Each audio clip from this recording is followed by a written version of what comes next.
The best healthcare is there in ways big and small. There when we most and least expect it. We may not see it, but we feel it. It lets us know we're not in this alone. Everyone deserves a healthcare partner who never quits. One who's there for what matters. United Healthcare. There for what matters. It's Not Your Fault is a podcast for parents, caregivers, and young people navigating the world and its challenges. Here's your host, Brandon Jones. Greetings, everyone, and welcome back to another installment of It Is Not Your Fault, a teen mental health podcast.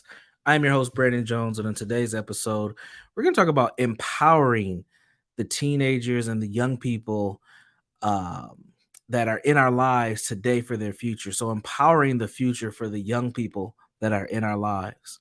And today's episode comes by way of me having an interesting experience over the last 3 weeks. I met a young man here in the Twin Cities area. He lives over south. And I met this young man when I was doing a panel conversation with the Minneapolis Park Board. And this young man was brought in to share. He's been a part of this program where they're creating art to display their lives. And he created several different poems and a few different raps to talk about his day-to-day in his life and why the parks are significant in his life. And we did this event. It was 2 events back-to-back weeks. And I got to listen to his poem twice. And when I listened the first time, I was in shock at some of the things that I heard him say. And when I listened the next week, I was in tears by listening to what he was saying.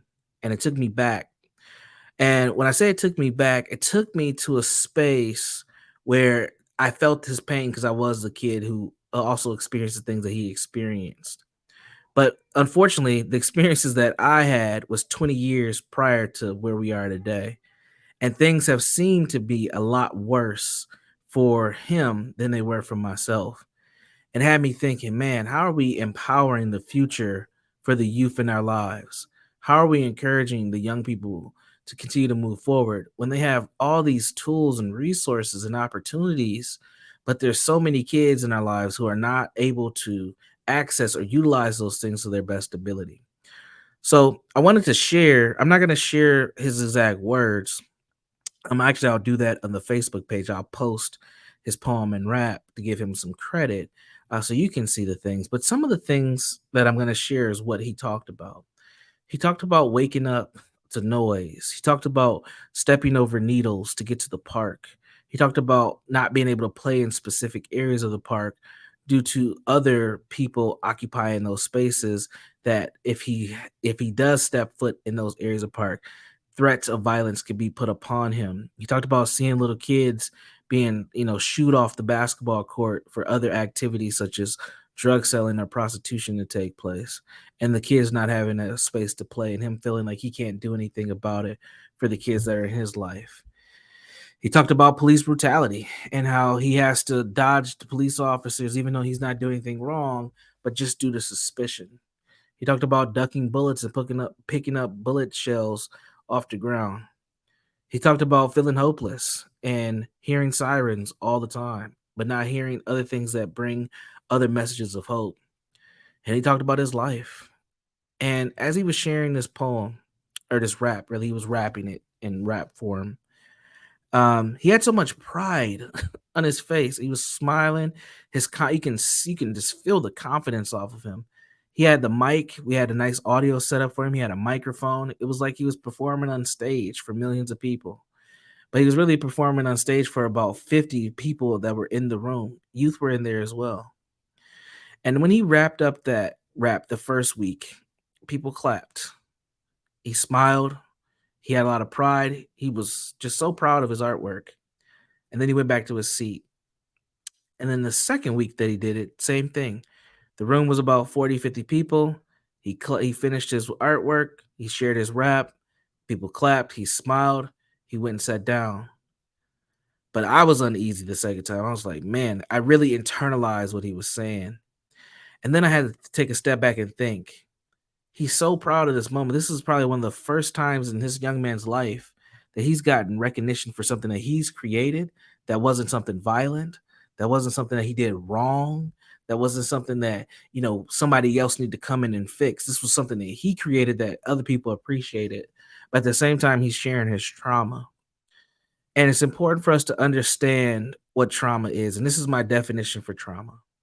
Trauma is a deep emotional wound, a deep emotional wound. And when you go to the Facebook page and you check out this young man's rap, every line is a deep emotional wound. And it put me in this weird space because on one end, I was proud of the young man. I was very proud that he was able to have the confidence and courage to share his life with these strangers, these people, um, and that he was able to perform it and do it in a way that was seamless. I mean, he didn't stutter, he didn't step over a word. He just went up there, did his thing, enjoyed this time, his 10 minutes of fame, and had a seat. But at the same time, listen to the content of what he was saying was painful. I mean, it was definitely a gut punch because you don't want any child to have to go through half of what this young man was saying or what he was going through. But there's kids who are, within our reach, within our communities that are dealing with this. So it made me think for this podcast to get not to get too, sentimental or too down, but to just share a reality. How can we empower the future for our young people? What are some things that we can actually do? So I came up with a list. Me, I like my list. I'm going to post this on the Facebook page as well. So I want to encourage you all to check it out. I'm only going to share 4 tips, but there's going to be more tips when I actually post it on Facebook. But I want us to think about youth first. Youth are the driving force of our future. They possess boundless potential and capacity to shape and sharpen the world. However, the transition from adolescence to adulthood can be daunting, filled with uncertainty and self doubt. As a society, it is our responsibility to inspire and support young people, encourage them to dream big and pursue their passions. And what I'm going to do is I'm going to post an article that I created on the Facebook page that's going to share these strategies. But let me share 4 that you can take with you today. They cost you nothing, but they might have such a value and such an impact on the young people in your life. And you might not know it. You might not know the impact until later on, but I would encourage you to do these things now to give these young people some hope. And yes, some of the things that you'll see in this young man's rap are things that are beyond what one person can do. But what we can do is offer our children something different so that they know that their life doesn't end with some of the traumatic things that they've seen or they've experienced. So my first tip that I want to share with you all today is fostering a growth mindset. Now, this term growth mindset is very popular in the self-help space. You'll see a lot of books written about this or people who talk about this who are like motivational speakers. And there's a lot of science behind it as well, that having a growth mindset helps people to understand that the situations that they're in today don't have to be the situations that they are in tomorrow or for the rest of their lives. So one of the most powerful and encouraging things that you can do for a youth about their future is install this growth mindset. And the mindset emphasizes that the beliefs that their ability and their intellect can be developed through a dedication to hard work and utilizing smart work, the things that are around them, the tools, the AI, the technology. Use those things for their empowerment, their learning, their growth, and then also help them highlight their talents that they have or help them discover talents that they might not realize that they do possess. So that's one thing. Number 1 is to foster the growth mindset. Number 2, and this is going to sound like a broken record because I say this a lot here on the podcast, you got to provide role models. You have to role model healthy behaviors. And that's important because children watch what adults do. They will sniff you out. They will know if you're authentic or not. So it's always important for us to display and show what we want our youth to display and show at the same time. The babies are always watching, as one of my mentors always says. The babies are always watching. It's very true.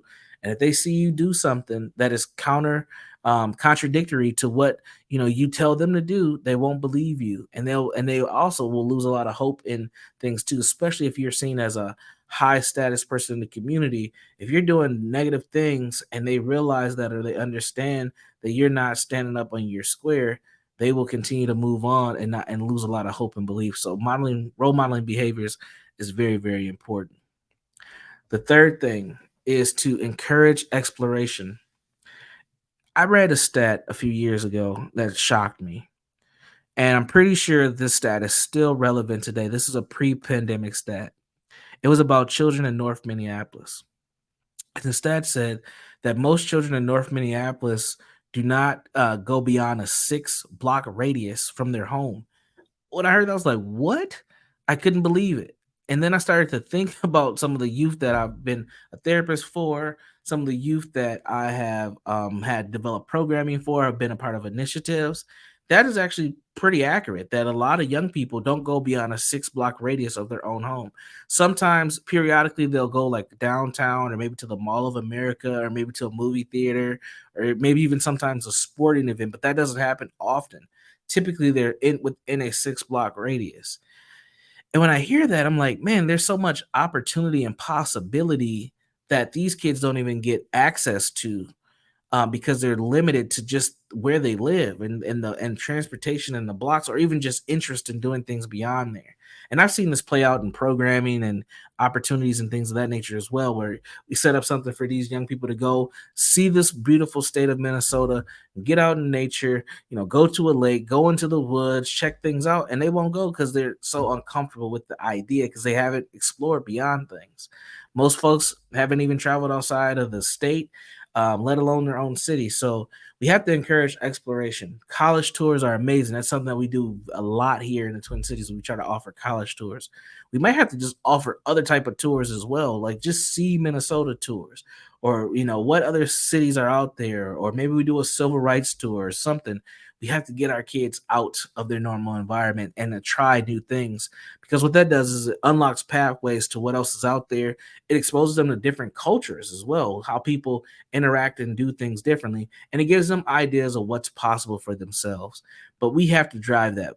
We can't allow young people to just try to figure that out on their own, because they won't. They will stay in their creature comfort spaces, and they won't necessarily go beyond where they've been. So encourage exploration is number 3. And then the next thing that we can do is one that I want to call showcasing opportunities. Like I said about this young man who wrote this rap, he got to showcase an opportunity. He got to showcase a talent. And this was probably the first time he's been asked to showcase something that did not show that he was in trouble or that he did something wrong. And there's so many youth, they only get attention when they do something negative, or when they do something that is out of characteristic or they should not be doing.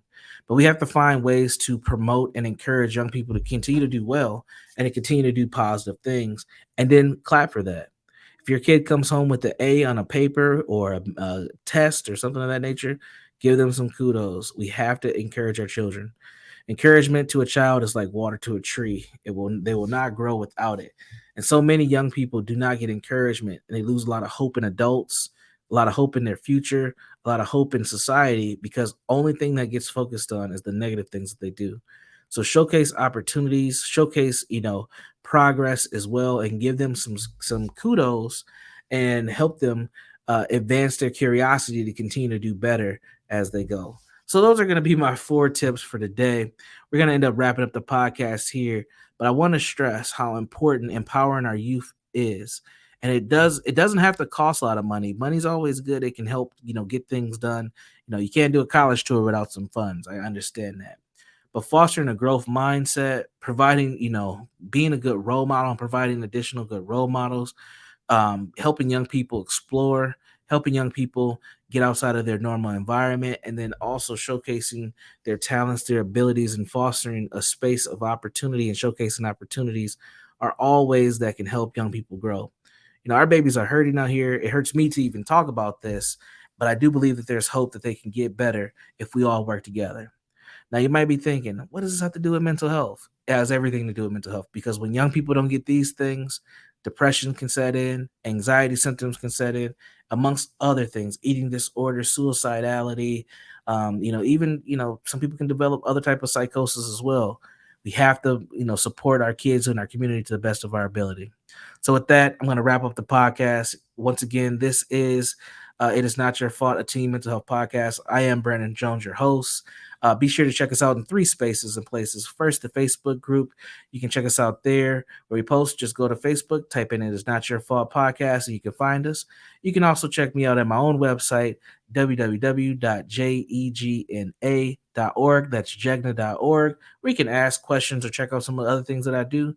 And as always, you can check us out at ShalettaMakesMeLaugh.com. That is ShalettaMakesMeLaugh.com. Again, it is not your fault, but it may be your opportunity to help the young person in your life. We'll check you on the next podcast. Take care. To check out previous episodes of It's Not Your Fault, or to learn more about Brandon Jones, log on to ShalettaMakesMeLaugh.com. Hi, I'm Shaletta Brundage. You know what my family and I are doing for MEA weekend? Child, we are going on vacation. And I mean a real vacation. We will not be crisscrossing the state or the country taking my son Andrew to tour college campuses. We found the right fit for him right here in the Twin Cities. It's Doherty Family College at the University of St. Thomas. This 2-year college will put him on a path to his 4-year degree. With small class sizes, he'll build personal relationships. And I like the free laptops and books. At Doherty Family College, he even gets free bus fare and free breakfast and lunch. This means he won't have to take on debt to get his education. And just think, my son, a Tommy, and me, a Tommy mommy. So for MEA weekend, save yourself some time and travel. Do what we did. Go to dfc.stthomas.edu and set up your own tour at Doherty Family College. It's not just another day in your life. Things are changing for the better. At Comcast, we see those changes, and we're thinking about how we use technology today to live, work, learn, and play. And we're building for the future now, so we're better prepared for the wants and needs of tomorrow. That's why Comcast is rolling out multi-gig internet speeds to more than 50 million homes and businesses before the end of 2025, making our already industry-leading network even faster, smarter, greener, and more reliable. Over the decades, Comcast has been your partner, working hard to serve your community, and will continue to be your partner. We're expanding our gigabits so you can enjoy the tiny bits that matter most. Did someone you've spent time with recently come down with COVID-19? Or have you been under the weather yourself? Then it's a good idea to test for the virus. When you take the simple nasal swab test, you'll get results in just 15 minutes.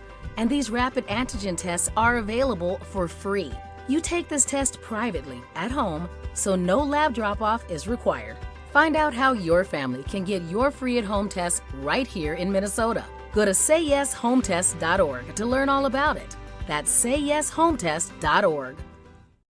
You know Shaletta makes you laugh, but did you know Shaletta Brundage can also make you think and boost your business? Media personality, activist, and comedian Shaletta Brundage founded Shaletta Makes Me Laugh to celebrate and share the best of Black culture.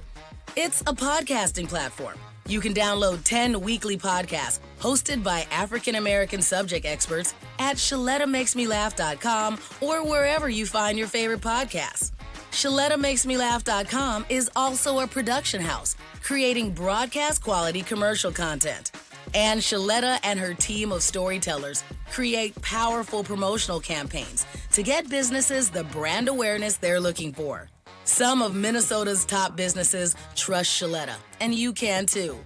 Get out the word about your events and products and get in front of communities of color with ShalettaMakesMeLaugh.com.